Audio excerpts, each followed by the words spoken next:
ایک سورہ فاتحہ 3 دفعہ سورہ توحید پڑھ کر تمام مومنین مومنات مرحومین تمام علماء تمام شہداء اپنے مرحومین کو میرے مرحومین کو خاص طور پہ والد اور والدہ سید علی حسنین شاہ استاد سید صفت جعفر شہید قاسم سلیمانی شہید عارف حسینی کی روح کو پڑھ کر بخشتا بسم اللہ الرحمن الرحیم الحمدللہ رب العالمین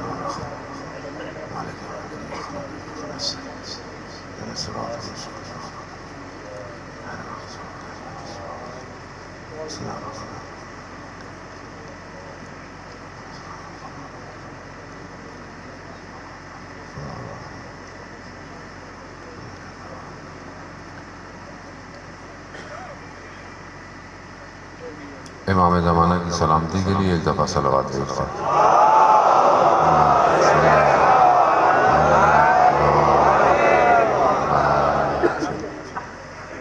لا حول ولا قوة الا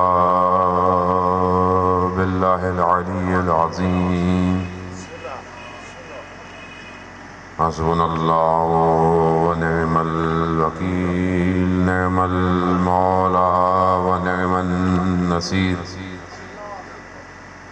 اعوذ باللہ من الشیطان الرجیم بسم اللہ الرحمن الرحیم الحمدللہ الذی یؤمن الخائفین وينجي الصالحين ويزع المستكبرين ويهلك ملوكا ويستخلف آخرين والصلاة والسلام على رسول ثقلين محبوب رب المشرقين والمغربين جد الحسن والحسين نبينا سيدنا بالقاسم محمد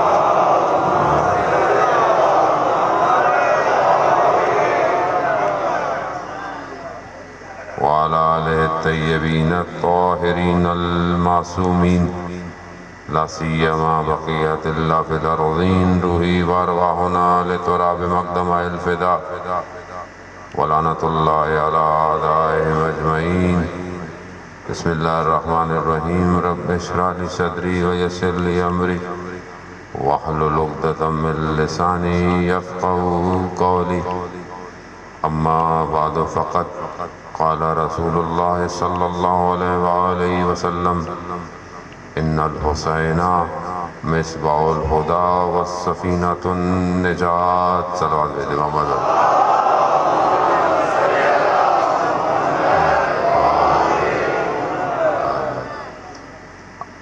عزیزان محترم ماہ رجب ہے اور شب 28 رجب ہو گئی ہے اسی مناسبت سے بہرحال یہ مجلس ہے چند دن رہ گئے ہیں ماہ رجب کے اختتام میں بہرحال کچھ جملے جو ہے وہ ماہ رجب کے لیے یوں تو گزر گیا لیکن بہرحال ایک دو راتیں تو باقی ہیں ابھی اور رجب ویسے بھی مقدمہ ہے انسان کے نفس کی پاکیزگی کا جو ماہ رجب میں اپنے اوپر کام کرتا ہے وہی شعبان میں اس کام کو آگے بڑھاتا ہے اور پھر رمضان میں اس کو نتیجہ ملتا ہے لیکن عموماً لوگ جو ہیں وہ جب ماہ رمضان آتا ہے اور پھر سر پہ ٹوپیاں پہن لیتے ہیں اور پھر روزے رکھتے ہیں اور پھر کہتے ہیں کہ شاید کچھ مل جائے ہمیں تو نہیں ملتا اس کی وجہ یہ ہے کہ رمضان کے لیے رجب سے تیاری کرنی ہوتی ہے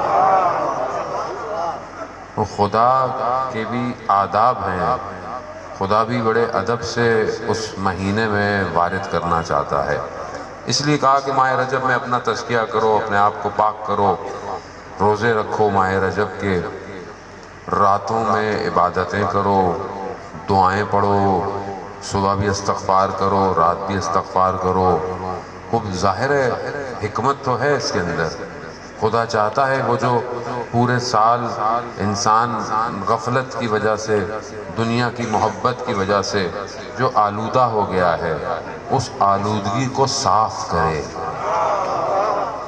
اس لیے رسول خدا حضرت محمد مصطفیٰ صلی اللہ علیہ وسلم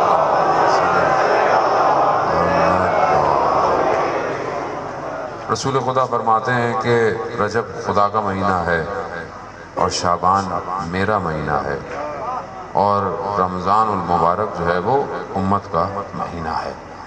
رمضان میں آپ جانتے ہیں کتنی دعائیں ہیں، مناجات ہیں، لیکن اس کی لذت حاصل نہیں ہو پائے گی جب تک رجب میں مناجات نہ کریں، جب تک شعبان کی راتوں میں مناجات شعبانیہ نہ پڑھیں۔ اب بولیں کہ مولانا صاحب یہ کون سے نئے فارمولے دے رہے ہیں آپ، ہمیں کیا پتا کون سی مناجات ہوتی ہے، مناجات کہتے کس کو ہیں؟ تو عزیزان محترم، اس لیے تو آیا ہوں میں آپ کو بتانے کے لیے، جو آپ جانتے ہیں اگر میں وہی بتاؤں تو پھر کمال کیسا؟ کمال تو یہ ہے جو مولا نے بتایا ہے وہ آپ تک پہنچے۔ مناجات ایک قسم ہے، 3 چیزیں ہیں جو خدا کی بارگاہ میں کی جاتی ہیں، جو علماء بیان کرتے ہیں روایات کی روشنی میں۔ ایک ہے دعا، جسے ہم لوگ سب سمجھتے ہیں کہ دعا کرنا، قرآن بھی کہہ رہا ہے ادعونی استجب لکم، دعا مانگو میں مستجاب کروں گا، قرآن میں ہے، قرآن کی آیت ہے۔ علامہ طباطبائی اس کے ذیل میں بیان کرتے ہیں کہ روز قیامت میں شخص کو بہت کچھ عطا ہوگا، بہت جزا ہوگی، ریوارڈ ملے گا، ثواب ملے گا۔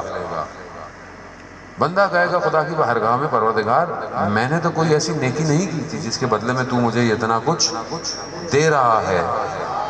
تو وہاں آواز آئے گی وہ جو تو نے دعائیں مانگی تھی نا اور پوری نہیں ہوئی، تو اس کے بدلے میں تمہیں یہ دے رہا ہوں۔ تو وہاں بندہ کہے گا کاش میری دنیا میں کوئی بھی دعا پوری نہ ہوئی ہوتی۔ یہ ہے دعا، جسے ہم ہاتھ بھی اٹھاتے ہیں، دعا مانگتے ہیں خدا کی۔ البتہ اس کے بھی آداب ہیں، ہمیں تو وہ بھی نہیں مانگنا آتی۔ دعا مانگتے کیسے ہیں، دعا کہتے کیسے ہیں، کسے کہتے ہیں دعا؟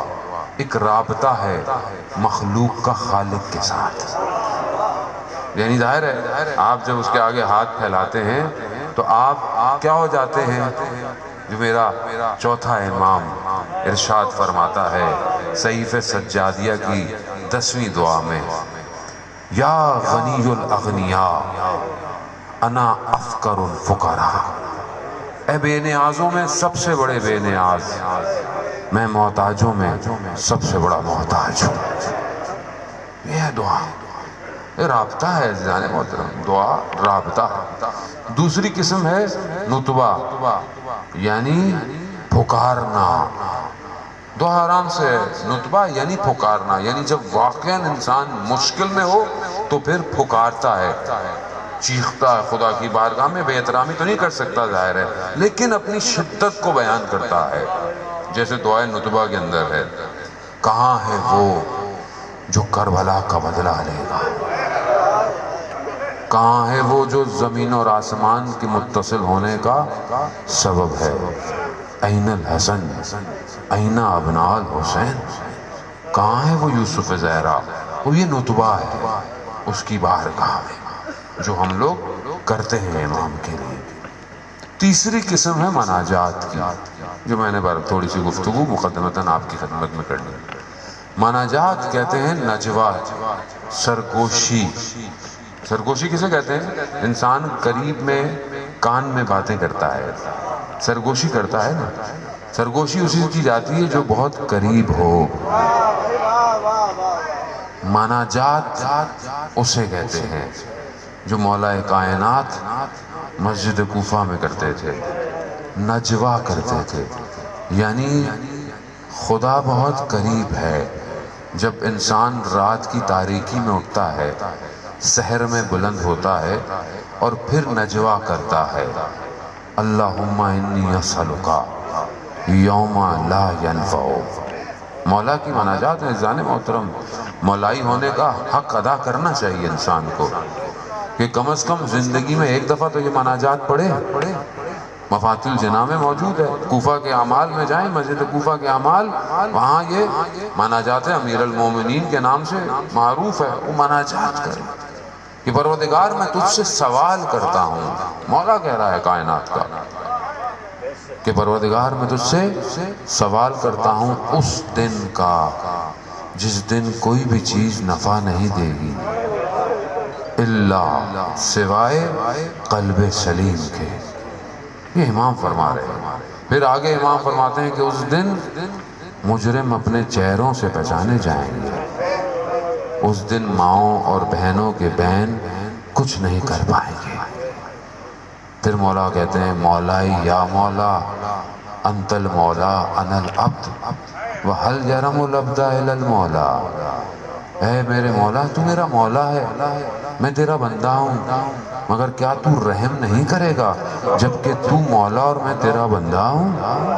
مولائی یا مولا انت الخالق انا المخلوق وحل یرم المخلوق الا الخالق. اے میرے مولا تو میرا خالق ہے، تو میرا بنانے والا ہے، میں تیری مخلوق ہوں، کیا تو رحم نہیں کرے گا اپنی مخلوق پہ جبکہ تو خالق ہے؟ مولائی یا مولا انت الرازق انا المرزوق وحل یرم المرزوق الا الرازق. یہ ایک ایک کر کر امام اپنے پروردگار کی صفات کو بیان کر رہا ہے. یہ ہے نجوہ. یہ نجوہ میری زندگی میں کہاں ہے؟ میری زندگی میں شب کی بیداری کہاں ہے عزیزان محترم؟ میں کب رات کو اٹھا اس کی بارگاہ میں سرگوشیاں کی. وہ اگر ظاہر نہیں ہے تو یہی مہینے ہیں عزیزان محترم. یہی رجب کا مہینہ ہے، یہی شعبان آگے ہے، پھر رمضان تو ویسے بھی راتوں کو دعاؤں کا مہینہ ہے. جب تک اس ذائقے کو چکھیں گے نہیں، اب یہ ظاہر ذائقہ ہے نا ایک. اب جس نے کبھی فلانا، میں کہوں آپ کو افریقہ کے ملک میں ایک فلانا پھل ہے، اب آپ بولیں کہ کون سا پھل ہے، میں اس کا نام بتاؤں، آپ بولیں ہم نے تو کبھی سنا ہی نہیں، دیکھا ہی نہیں. بولا آپ پوچھیں اس کا ذائقہ کیسا ہے، میں کہوں گا وہ تھوڑا سا آم جیسا ہے مگر آم نہیں ہے، ترش کنو جیسا ہے مگر کنو بھی نہیں ہے. تب بولا بھئی کیا ہے؟ میں نے کہا میں آپ کو کیسے بتاؤں، کیونکہ وہ آپ نے کبھی چکھا ہی نہیں. مثالیں دے سکتا ہوں بس میں آپ کو. تو عزیزان محترم خود چکھنا پڑتا ہے.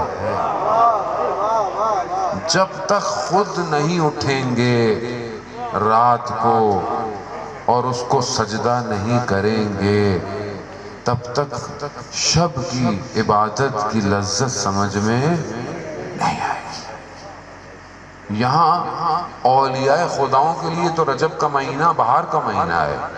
وہ اس کو بہار کا مہینہ کہتے ہیں. کیوں؟ کیونکہ یہاں پر دعاؤں کی راتیں شروع ہو جاتی ہیں.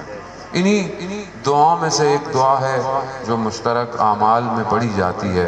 اس کا ایک حصہ، ایک فراز کہ ہم خدا کی بارگاہ میں کہتے ہیں کہ بابوں کا مفتوح للراغبین، کہ پروردگار تیرا در رغبت کرنے والوں کے لیے کھلا ہوا ہے. رغبت کرنے والوں کے لیے کھلا ہوا ہے. اب یہ رغبت کس چیز کی ہے؟ انسان رغبت آرزو، انسان کس چیز کی آرزو کرے، کس آرزو کی طرف اس کی بارگاہ میں جائے. عزیزان محترم جب خدا سمجھ میں نہیں آئے گا نا تو حجت خدا بھی سمجھ میں نہیں آئے گا. اسی لیے پروردگار نے انبیاء کو بھیجا، اولیاء کو بھیجا، اوصیاء کو بھیجا کہ خدا کو پہچانو. اور خدا تبھی سمجھ میں آئے گا جب یہ سمجھ میں آئیں گے، اور جب خدا سمجھ میں آئے گا تو بھی یہ سمجھ میں آئیں گے. وہ یہ کوالٹی یہی ہے کہ انسان جب ان کی بارگاہ کی طرف بڑھتا ہے تو خدا کی طرف پہنچتا ہے. کیونکہ صراط یہی ہے، راستہ یہی ہے. ہر نماز میں کہتے ہیں اہدنا الصراط المستقیم. ترجمہ یہ نہیں ہے کہ خدا ہمیں صراط پر ہمیں چلا، نہیں، ترجمہ یہ ہے کہ صراط پہ قائم رکھ. کیوں؟ کیونکہ ہم صراط پہ ہی ہیں. کیوں؟ کیونکہ علی کا راستہ صراط ہے، اسی راستے کی طرف ہے اور راستہ کوئی نہیں. اس لیے مولا کائنات کی زندگی سے وہ چیزیں لے کہ جس پر عمل کر سکے. امام کی زندگی میں فضیلتوں کی کمی نہیں ہے. قرآن جب کہہ رہا ہے کہ تم دنیا کے سارے درختوں کو قلم بنا لو اور سارے سمندروں کو سیاہی بنا لو اور لکھو فضائل، مگر تم کلمت اللہ کے فضائل نہیں لکھ سکتے۔ کلمت اللہ کوئی اور نہیں، مولا کائنات کی ہستی ہے۔ اب آپ میں جتنا بھی بیان کریں وہ کم ہے، ظاہر ہے ہم حق تو ادا نہیں کر سکتے، لیکن کمال یہ تھا اس زمانے میں بھی کہ کتنے لوگ امام تک پہنچے۔